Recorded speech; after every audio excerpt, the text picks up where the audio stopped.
বাংলাদেশ জাতীয়তাবাদী ছাত্রদলের ৪৬তম প্রতিষ্ঠা বার্ষিকী উপলক্ষে মুক্তাগাছায় শহীদ স্মৃতি সরকারি কলেজ শাখা ছাত্রদলের পক্ষ থেকে বৃক্ষরোপণ করা হয়। বুধবার বেলা ১১:৩০ ঘটিকায় শহীদ স্মৃতি সরকারি কলেজ ক্যাম্পাস ও ক্যাম্পাসের আশেপাশের এলাকায় বিভিন্ন গাছের চারা রোপণ করেন সংগঠনটির নেতাকর্মীরা। এই বৃক্ষরোপণ কর্মসূচির নেতৃত্ব দেন উক্ত কলেজের ছাত্রদলের তরুণ উদীয়মান ছাত্রনেতা মোহাম্মদ সারোয়ার ইকরাম।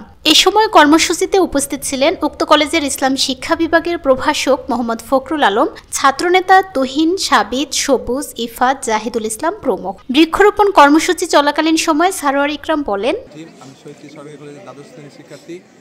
আমি শহীদ সরকারি কলেজ শাখার সভাপতি প্রার্থী।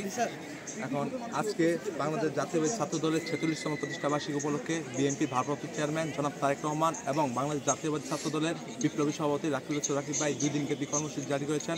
সেই কর্মসূচি বাস্তবায়নের লক্ষ্যে মুক্তাগাছা উপজেলা পৌর ও কলেজ ছাত্রদল দিনরাত অক্লান্ত পরিশ্রম করে চলে যাচ্ছেন।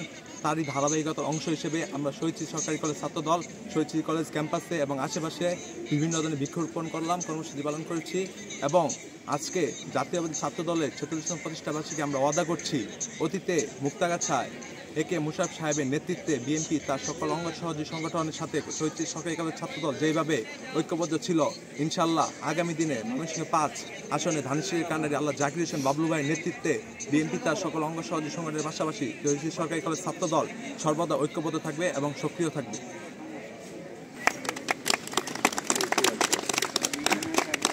প্রভাষক মোহাম্মদ ফখরুল আলম বলেন, কলেজ প্রাঙ্গণে বিভিন্ন জাতের ফলজ ও ঔষধি গাছ রোপণ করা হয়েছে। পৃথিবীর প্রাকৃতিক সৌন্দর্যের অন্যতম ও সবচেয়ে গুরুত্বপূর্ণ বৃক্ষ।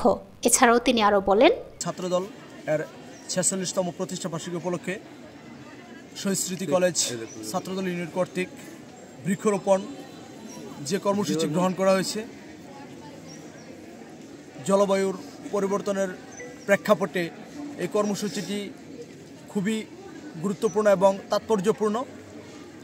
আমি শহীদ স্মৃতি কলেজের পক্ষ থেকে এই তরুণ ছাত্রদের উদ্যোগকে স্বাগত জানাই এবং তাদের এই মহৎ কর্ম যাতে ভবিষ্যতেও অব্যাহত থাকে সেই কামনা করতেছি। ধন্যবাদ সবাইকে।